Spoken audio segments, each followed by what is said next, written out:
Welcome to Gambling with an Edge with your hosts Bob Dancer and Richard Munchkin.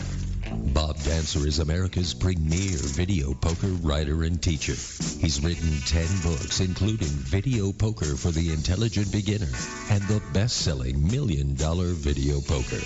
He helped develop the computer software Video Poker for Winners, and in 2004 he was inducted into the Video Poker Hall of Fame. Richard Munchkin has been a professional advantage player for over 30 years and is in the Blackjack Hall of Fame. His book, Gambling Wizards, Conversations with the World's Greatest Gamblers, is a testament to the many ways you can succeed at gambling. The goal of the show is that you'll be a more knowledgeable gambler tomorrow than you were yesterday. And now, here are Bob and Richard. Good afternoon. Welcome to Gambling with an Edge. I'm Bob Dancer. And I'm Richard Munchkin. We have two guests today. One you've heard about and one you haven't. Our first guest is publisher of CDC Gaming Reports.com and a frequent guest on this show, Jeffrey Compton. Jeffrey Compton, welcome to Gambling with an Edge. Glad to be here again. Before we get to Jeffrey, we've received a few questions from listeners sent to gamblingwithanedge@gmail.com. The first is for Richard. This is from a player who lives in Utah, where they don't have casinos. He has had limited experience in blackjack, and he's practicing as hard as he can for a Vegas trip in August in the next few weeks. Soon he's going to be taking a trip to Oklahoma, where they have antes of 50 cents or $1 to play each hand. He wants real-world practice with counting and wants to know if it's worth to pay to play so he can get to practice. Richard. Well, absolutely not. It is not worth paying 50 cents a hand in order to practice. But I would say to go by the casino and double check, because the casinos in Oklahoma often have promotions where they don't charge an ante. Some of them regularly don't charge an ante on certain days of the week. And some of them have other types of promotions where the ante isn't there. But if you have to pay 50 cents a hand to practice, no, absolutely not. You know, pay your wife $20 an hour, and that would be cheaper than the 50 cents a hand. You can always stand behind the table and just practice back counting without actually playing the hand. So, very good. You know. All right. Sounds like Jeffrey had something he wanted to add to that. No, it was you're paying your wife $20 an hour. Maybe you're already, I won't go there. Okay. It's a family show. I wish you hadn't. The second question is for me. A man and his two sons were playing 3 adjacent dollar triple play, 5-play machines at the Palazzo in Las Vegas. Simultaneously, they each hit a royal flush. They wrote and asked me, what are the odds of that happening?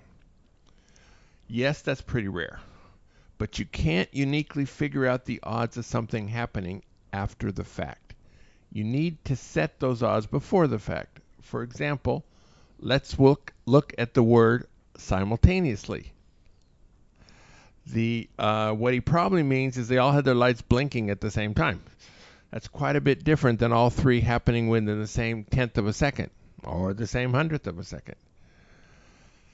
Also, an event happening once, ever, is not at all the same as it happening at 3 o'clock tomorrow. Also, when people send me what are the odds kind of questions, they often throw in extra things in order to make the number seem bigger. What if all 3 royals were the same suit? Well, to be sure, they would add that. But they wouldn't say they were all in the same suit. They would say they were all in spades, because that was even rarer than all being in the same suit. Or what if they all held 3 cards and drew 2? Or they all had an ace in the second position, or something. If you look at 3 royals, you can find something in common, and then after the fact you go, yes, this is what makes it unique.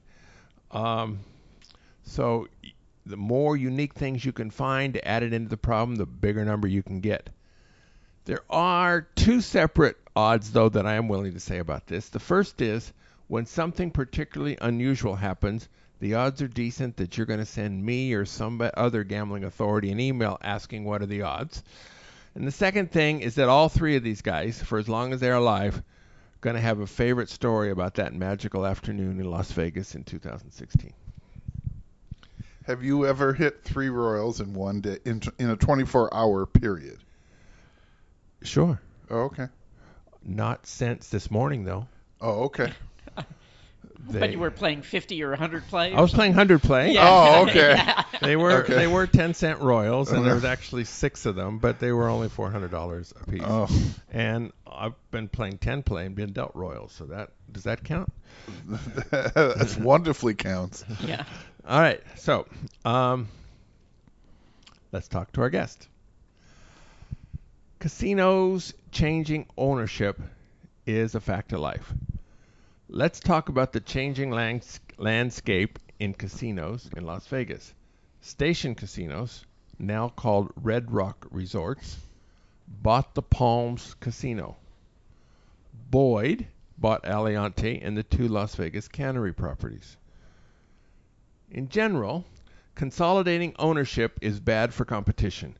Players will have fewer separate opportunities. If you get restricted at a casino, now that it means there's a couple more places you're not allowed to play. So, let's look at these individually. Jeffrey Compton. Let's take Boyd's acquisition of Aliante and the 2 canneries. Is there anything good about this from the player's perspective? It depends on the player. Let's assume we have advantaged players listening to this show. Okay. If we to them, probably not. I don't think Boyd has a better reputation, which treating you would know better than I do. But does Boyd have a better reputation than the Cannery or Aliante? Well, Boyd's machines in video poker, there are better video poker opportunities at Boyd than there are at Cannery. Okay.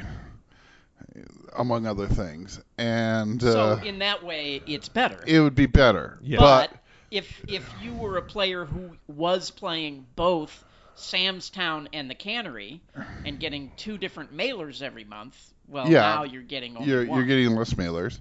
I don't know.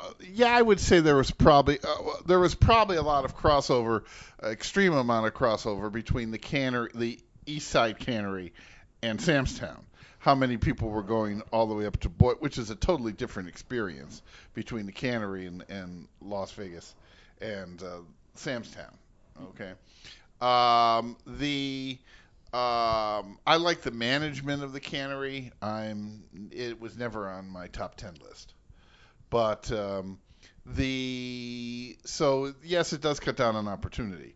But if whoever is buying what makes improvements in game selection, overall game selection, makes improvements in the quality of the food, makes improvements in the quality of the air, well then, for 98% of the players who are probably not listening to this program, it would be a better deal. You don't go to Boyd Properties for better buffets. That's just that's just true. one of the facts of life That's in true. Las Vegas. That's true.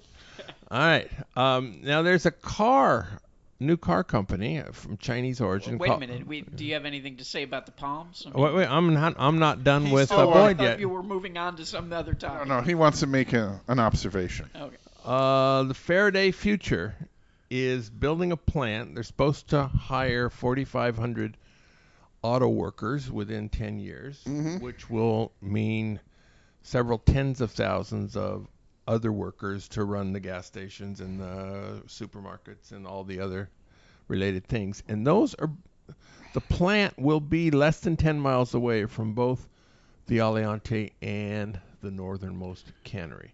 Plus, isn't there a new factory going up in North Las Vegas? That's the one we're talking about. Oh, okay. I thought there was another one too. The reason the Aliante got into trouble, okay, and stations had to unload it, okay, is because they had because the real estate bust stopped all constructions of new homes in that area. Okay, so that is, the neighborhood is not 1/10 as long as they thought it would be by this time. The cannery, not so much, but the cannery will probably get an improved player and higher income. and while Aliante will pick up more customers. I think Aliante is a very nice property. It's a lovely property, but There might not be stuff for your well, but I think they're running it wrong. They're not running it like it's in the corner of the valley. They're running it like it's the center of the valley, where you have to come in every day to pick up things. If you have a casino like the M, which is in another corner of the valley, they also make you come every other day to pick up which things. is a huge mistake, and they've had to change ownerships. Yeah. If you make it that if you play at a certain level, you can pick up your mailers and stuff once a month or some such. The Ramparts, for example, you get so much a week, and you have 3 days, Thursday, Friday, and Saturday to pick it up. And Okay. Either one is one of those 3 days.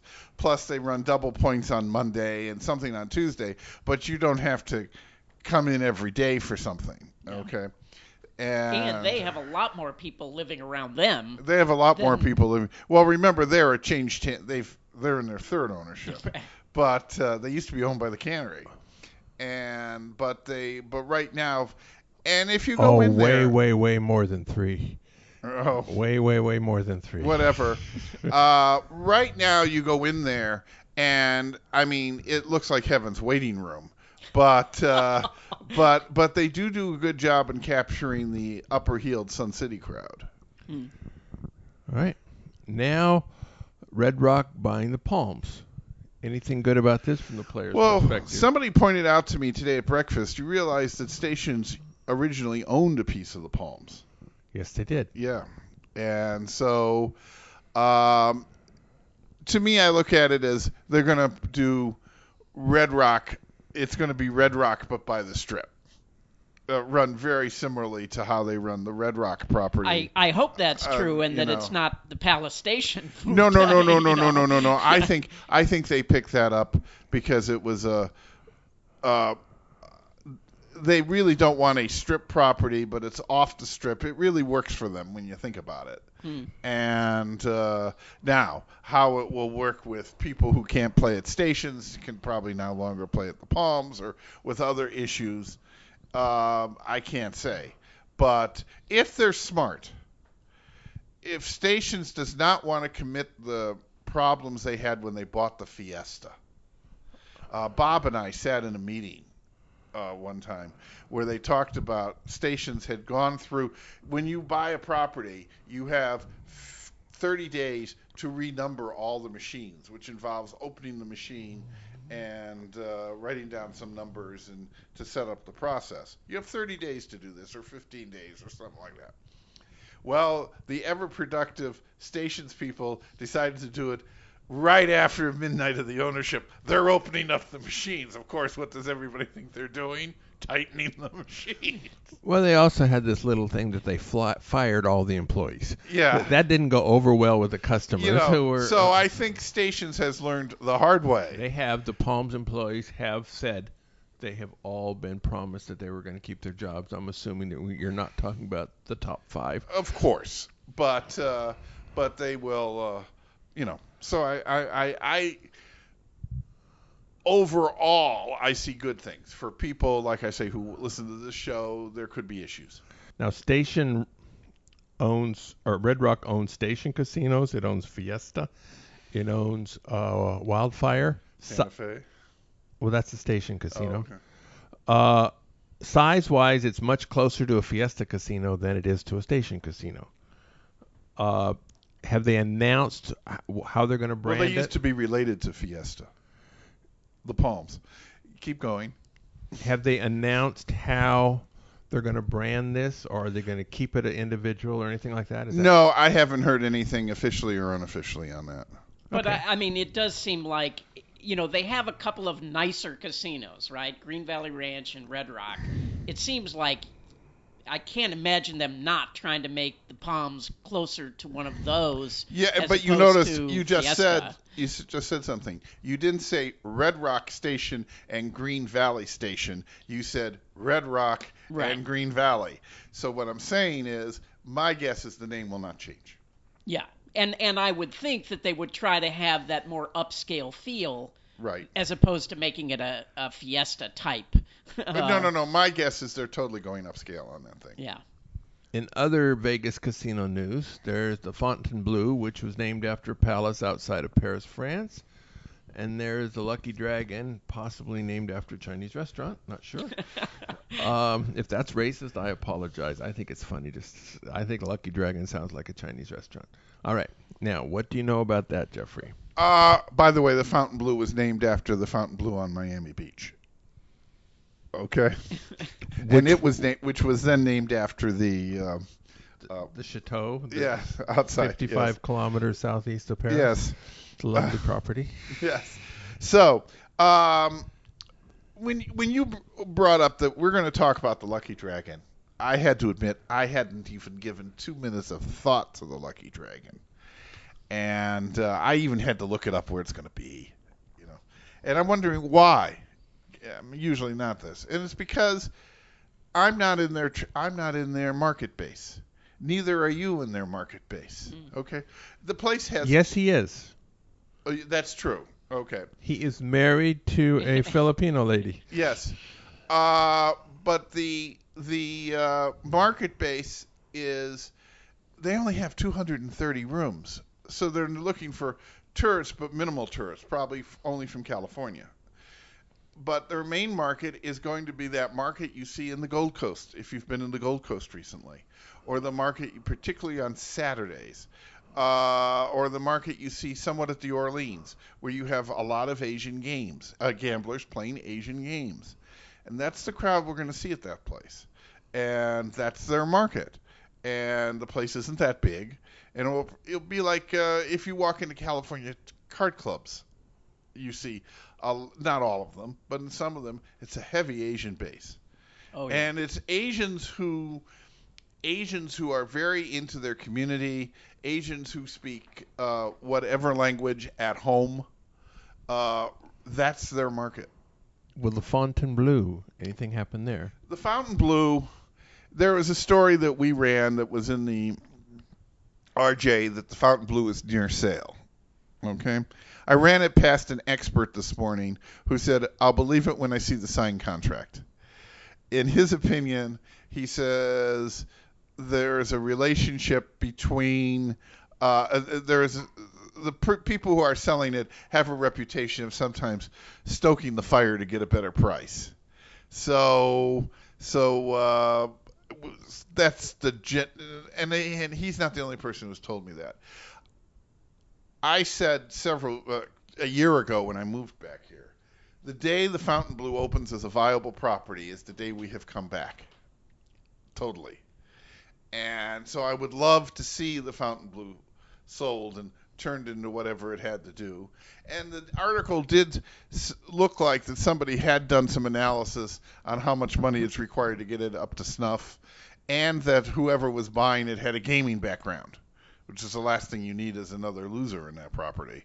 So we and nothing will help. Will the Lucky Dragon help the SLS? It'll liven up the street corner. That's all it's going to do. Will Getling, Genting Resorts World property, which is on the grounds of the old Stardust, yes. Will that help? Somewhat, maybe. But will the Really? You don't think Echelon would be a huge... Echelon will be great, okay? And if it inspires the rest of the neighborhood all the way up to the SLS to build up, it'll be great. But nothing would help the SLS more than a viable property sitting where the Fontainebleau sits right now. Oh, yeah, I see, to help the SLS. But just SLS. For Vegas no. The Resorts World property, no Echelon anymore. Oh, that's right. Yeah. The Resorts World property will be a tremendous thing. But what I'm saying, we'll still need something else next to it or further up, particularly with the Riviera closing, which did help the neighborhood. I had been in the Riviera. I thought the Riviera closing helped the neighborhood quite a bit. But we'll go on. The away from Las Vegas, Boyd sold its interest in the Borgata in Atlantic City to MGM, who already owned the other half of the To property. fund their new toys. Borgata is the best performing casino in a city that's dying. With a lot riding on the election in November, currently considered too close to call, which may or may not authorize casinos in New Jersey very close to New York City. This strikes me as a good time to get out of Dodge for Boyd. Do you agree? Yes. It's a good time to take your chips to the window. Will it pass New Jersey? I don't know. And also, how much will it affect Atlantic City? Right now, I lived in New York City. To get to Atlantic City from New York City was pain. Okay, there were no direct trains. You had to take the buses or drive. And a lot of people in New York City don't own cars. So you were totally restricted to the bus system. And so a lot of New York City is not a huge market for Atlantic City. I mean, it's substantial, but it is not, for example, San Diego's, the amount of San Diego market that goes to the Barona. Okay. So how that will affect, yes, it will affect it negatively, but I still say there is large audiences in Philadelphia in that area that go to that keep Atlantic City running. Or surrounding Atlantic City. So you're saying it's a good time to cash out. What's in this for MGM? It's a very successful property. The Borgata is the most destination property. People who go to the Borgata aren't going to Atlantic City. They're going to the Borgata. So other casinos opening up, probably North Jersey casinos will be not as high as tier audience as the Borgata. The Borgata pulls in the creme de la creme. North Jersey casinos probably would not do this. So it will probably be the least affected. Also, it's away from the rest of them. It's not on the boardwalk. So how much more casinos failing in Atlantic City will affect the Borgata, which is its own little world. So I could see why they did it.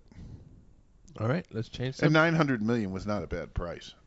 All right, Richard and I would have to work for half a year to get that much money. Okay. PASPA, P-A-S-P-A, the Professional Sports and Professional. Easy for you to say. Yes. An Amateur Sports Protection Act. Yes. It was passed in 1992, and generally speaking, with some exceptions, gave Nevada a monopoly on legal sports betting in the country. Yes. The American It was Gaming, one of Harry Reid's proudest achievements. The American Gaming Association seems to be coming out strongly in favor of repealing this and sports betting being expanded into multiple states. Is this significant, Jeffrey? Yes. Sports betting moving across multiple states. The AGA only does what its board tells it to do. Okay. The board is generally made up of the large companies of gaming, be they vendors, be they Casinos or manufacturers. Casinos and manufacturers. But the casinos that belong are generally the bigger players. Okay. Almost without exception, all of them own casinos in different parts of the country. So expanded sports betting, I haven't talked to any of these people. My guess, on a good day, is they feel that expanded sports betting will draw locals, particularly locals who visit bookie sites or do office pools or whatever, or play in a restaurant for the Kentucky Derby or the Super Bowl or March Madness, and will not generally affect those who make it a special event and come to Las Vegas. Now, a lot of the small independent casinos in Nevada, a lot of them are in you have much more of an independent scene in Reno than you have here. And they are, I assume, quite concerned about this. But the general point of the industry. And to give credit where credit is due, the way the AGA constructed how to go about this. I mean, they started first with, for some reason, coming out against illegal gambling, and everybody thought that was quaint, but why? And then they refused to take an anti-DFS stand, and everybody wondered why. And then all of a sudden, all the heads of the Hydra met at one point to get rid of PASPA. And so it was a very bright on their part. Yesterday, Monday, June 6th, was the first day of paying for parking at MGM properties. And if this isn't enough, MGM was also there's been 2 other pay more to go to MGM properties that have come out. One has to do with drinks. You actually don't pay more, you just get less. On the drinks, it used to be 1.5 ounces of booze, now is 1.25 ounces of booze. And apparently, they say the customers can't tell the difference. But if you sell millions of drinks, that's a lot of booze. Well, now, those are the comp drinks, which it's hard to argue with something you're getting for free. But a much worse move is that for the people who walk up to the bar and are paying for the drinks, instead of an ounce, they're getting 7/8 of an ounce. So I've probably been in more bars drinking than you two combined. And proud of it. And proud of it. But we remember the bars we've been in, Jeffrey. Okay. And say hello to Carrie. But the problem with the custom, if you said they said the customers don't know the difference. Now, always be suspicious of any test where I'm trying to get a specific result that appeals to me. Okay. Right. This was not done by an outside testing agency that was told that whatever result you get, we live with. No, this was done in-house, and we want it to lead to this point. Okay. The customers will be voting on that loudly and longly, and the way they vote is they take it out on the bartender. Okay. And then and the bartenders are all union at MGM. So we will. And being union means you can't fire them? Is that what you mean? No, being union means they're used to complaining and complaining officially, and having their union complain that the MGM is basically making the money on the backs of their help. So how long this will last, I don't know. Okay. Now on the parking issue, yes, they're charging for parking, unless you're a member of the slot club, unless you're there for less than an hour. Unless you have a Nevada driver's license. Well, it's not any member of the slot club, right? You have to be at a certain higher level of the slot club. Yeah, but not that high, okay? Or you have a Nevada driver's license. What I'm saying is they obviously have built a lot of exceptions to this. I would be interested to see how many people, what percentage actually are paying by the time we get all said and done. Everybody in this room doesn't have to pay for MGM parking. Right. But through the end of the year. I mean, that's the way you do these things. It's through the end of the year. How much of that is we don't want to say, we made a mistake, okay? Yeah. And how much, so we're trying to get out of it as graceful as possible. So we'll see what happens at the end of the year. Yeah. I bet you they have no clue what they're going to do at the end of the year. I would bet that 2 years from now, we'll all be paying for parking if we go there. And I mean, if it were me, you introduce it slowly, you make all these exceptions so it doesn't sound as bad, and now people get used to it, and then slowly you just make it worse. Please remember, you weren't blindsided by the reaction when it first came out. They were. They totally misjudged it. Okay. Wow. How could they not think people were going to go? Because, sometimes when you're up here, you don't know what the people down here think. Okay? But, I mean, look at the resort fees, right? Remember Caesars. But resort fees were an industry-wide reaction to that people had found a way not to use the telephone, that people had found a way to avoid the Wi-Fi, that people had found a way to not view dirty movies on the television. Okay, so all that's what forced the resort fee. And it was the travel agency, not the casino industry, that forced it. Okay, so Dirty movies is the reason we have resort fees now. well, the number of people viewing any film on television has gone way, way down because they were looking at their little device. Okay? So resort fees came also, another thing that caused resort fees is the online reservation services where you see 42 prices, 42 hotels and 42 prices, and knowing full well that the guy, even for a difference of $1, if he doesn't have any affinity for any place, will go with this deal over that deal. So, so what I'm saying is, and that was a travel agency move, not resort fees.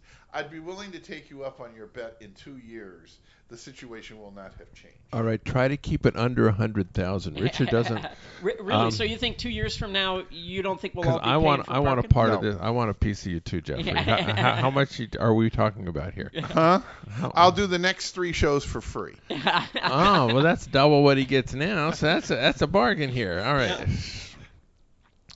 The MGM for the trifecta has decided that they are going to do surge pricing on their menus on their restaurants.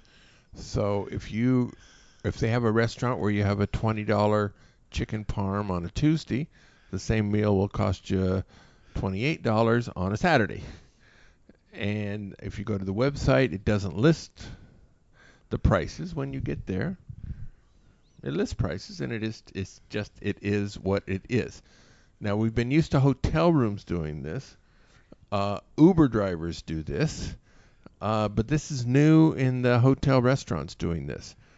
I'd love to know what idiot, thought of this way of explaining it, For example, if the coffee shop decided to raise their prices on their menu, but offer discounts during the week instead of the weekend, all of us would have gone. Well, of course, you that know. would be the way the casino will spin it, Well, right? how did they manage to even get accused of surge pricing? Well, You know. I'm sure that was just a journalist or somebody who said, Yeah. "Oh, this is like Uber." It depends on. But I'm sure it was an accountant who said, "Well, wait a minute, why are we charging the same price?"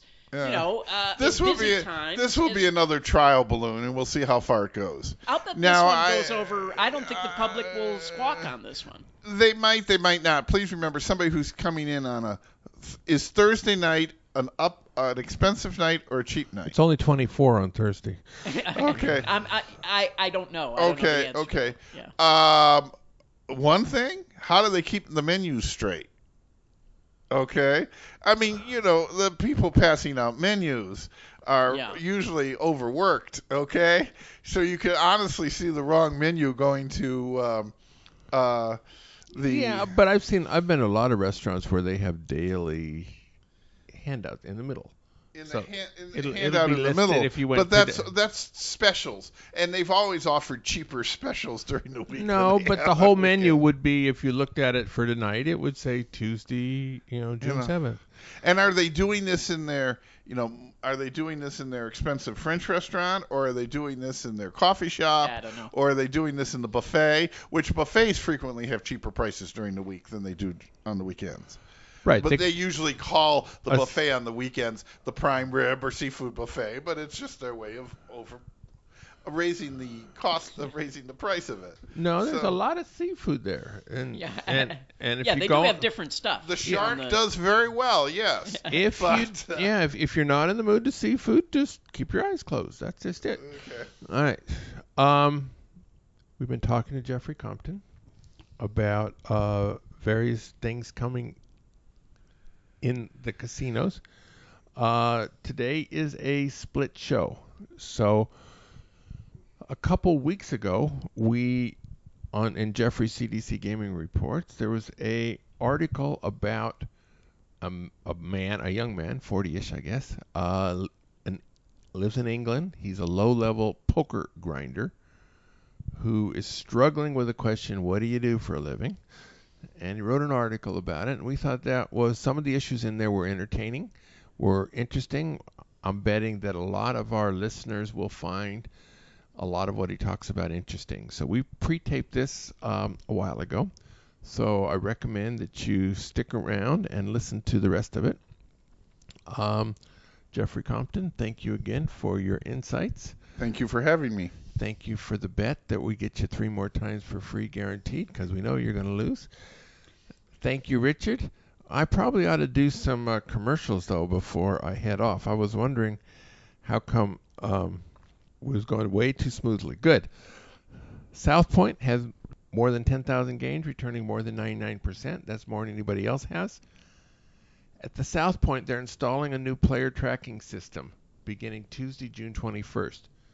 They have condensed the 4 free play pickup periods so that now are completed prior to this time. This week you pick up Tuesday through Thursday. Next week you pick up Tuesday through Thursday.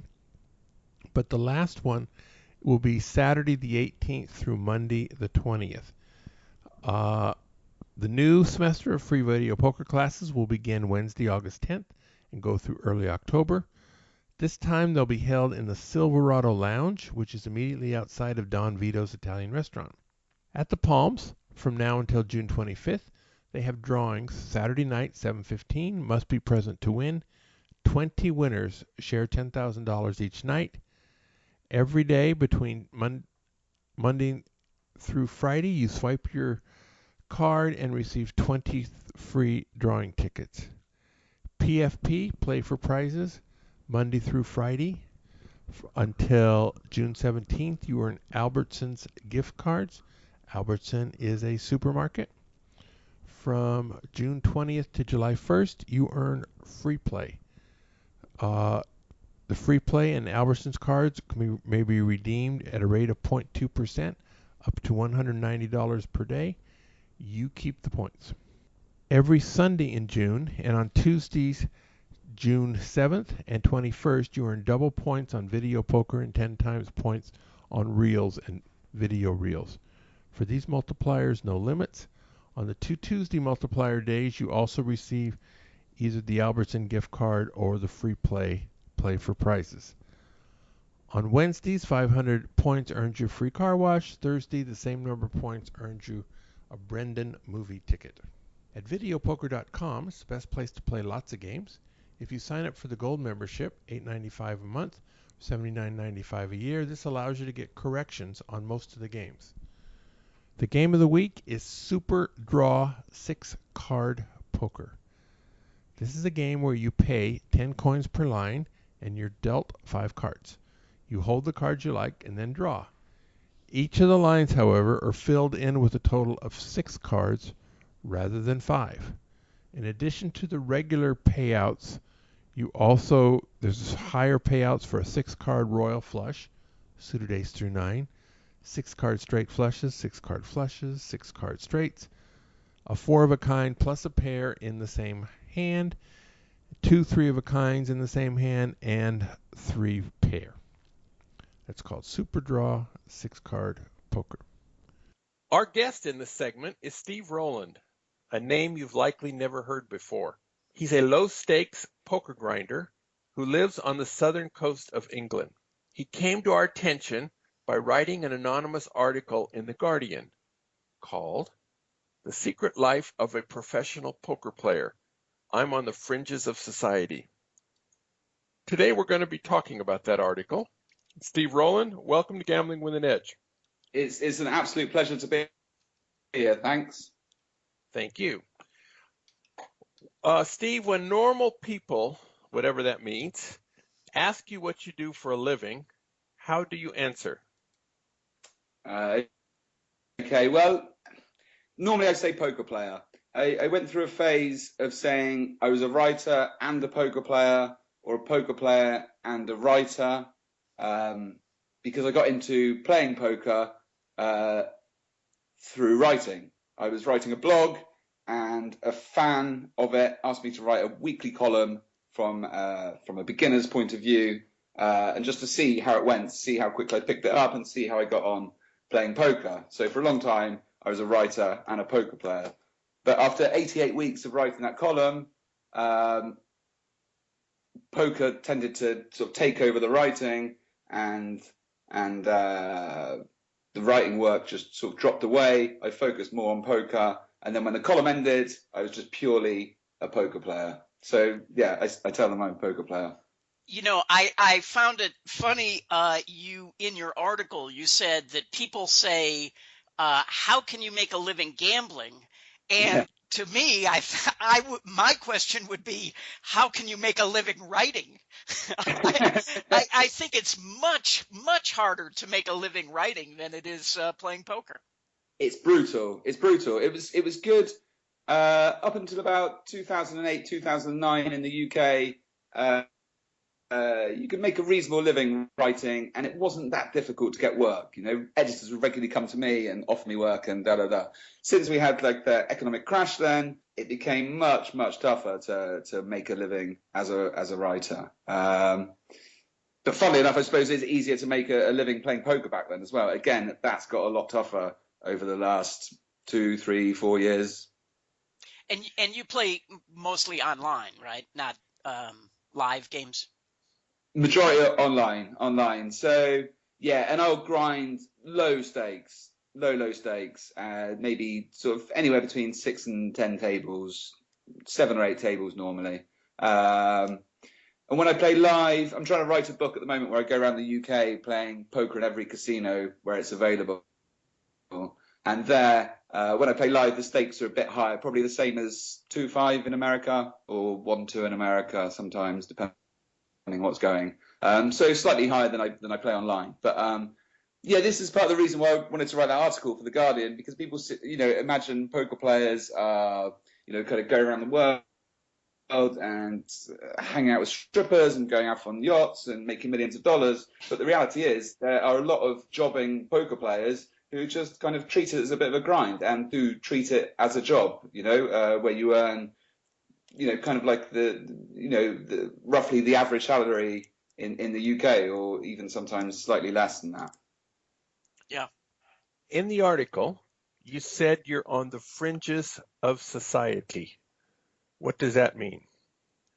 Well, yeah, this was kind of a piece that they pulled out, a sentence that they had used. I'd used it in my copy in the piece that I'd written, and they pulled this bit out and seemed to want to focus on that. And yeah, I'm not out there as some kind of neo cool character, just skirting around on the fringes of society. But I think I meant that I don't live in a normal way. I keep unusual hours. Sometimes I'll be playing poker till 6, 7 in the morning. I don't eat at normal times. I don't have a mortgage. I don't have a wife. I've got divorced, and since then I haven't really had a proper girlfriend.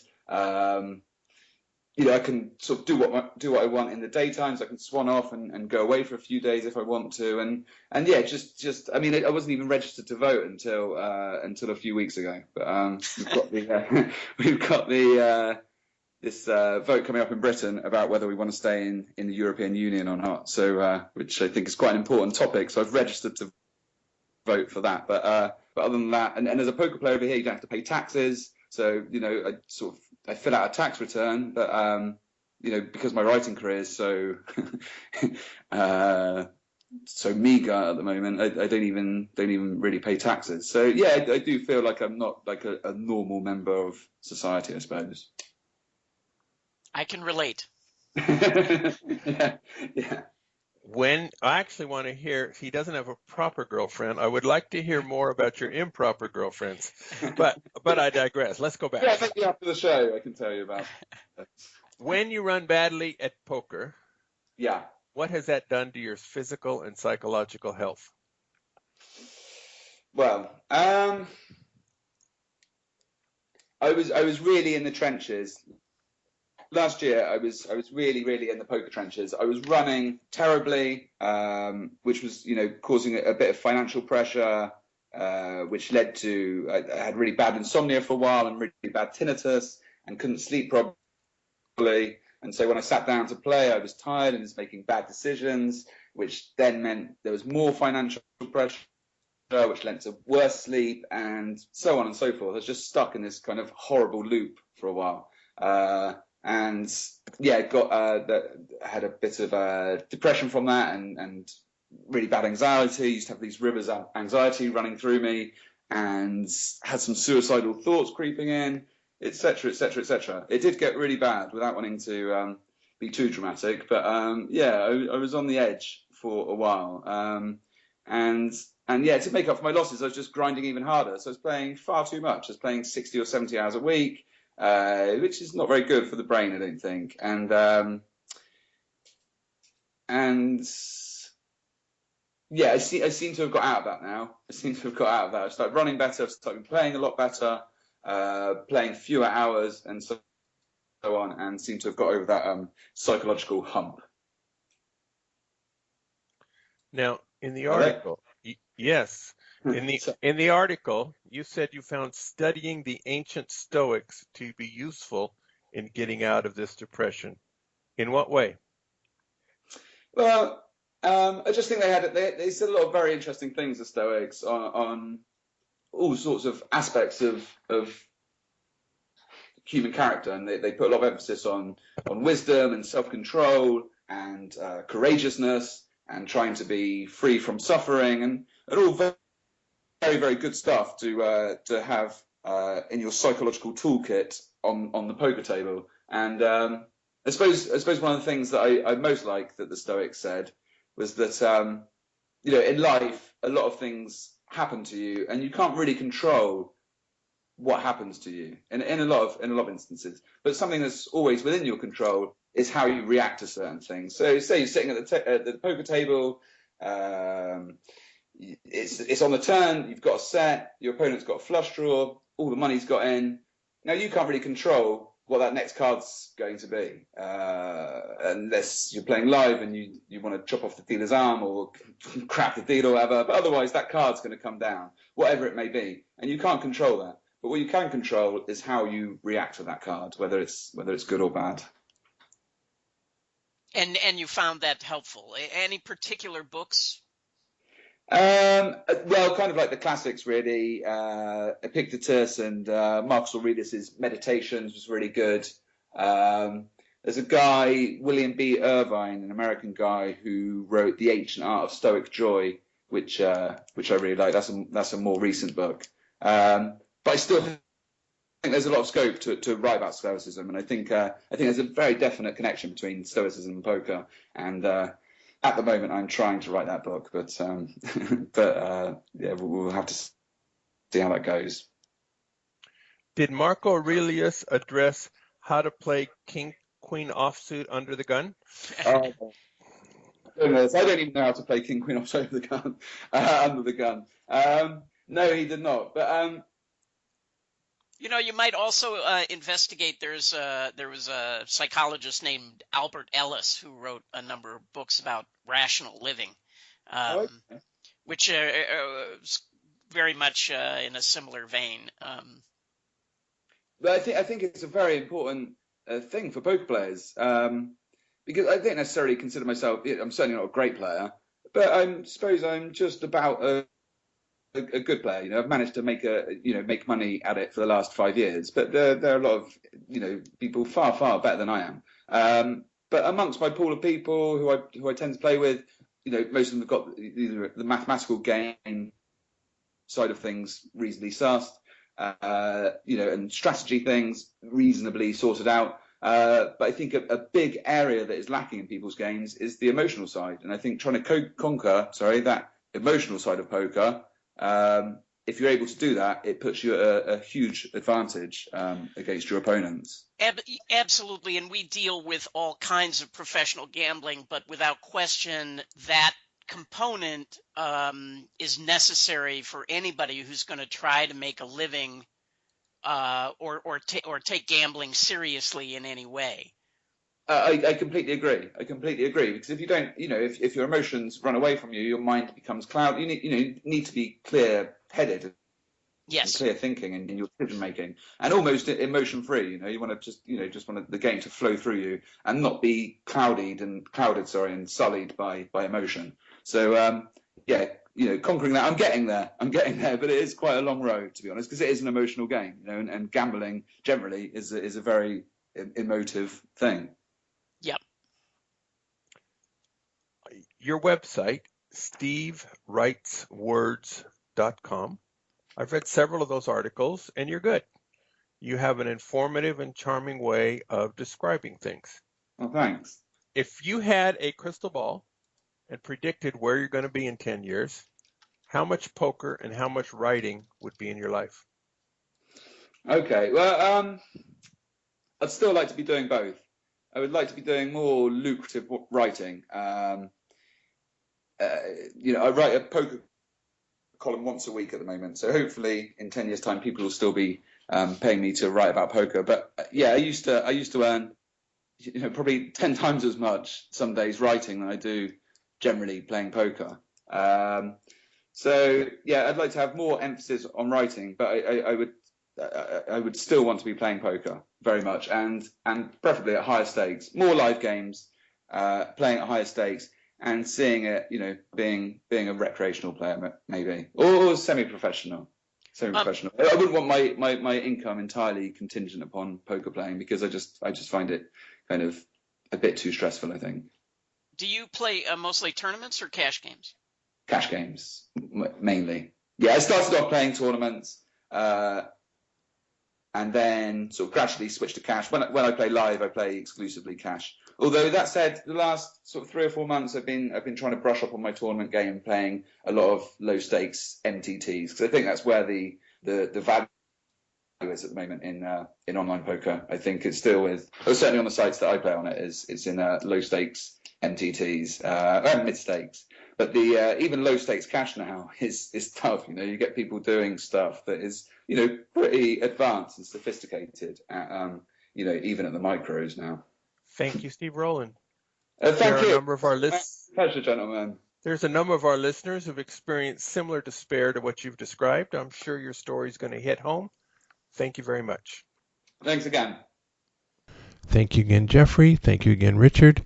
Go out and hit lots of royal flushes, everybody.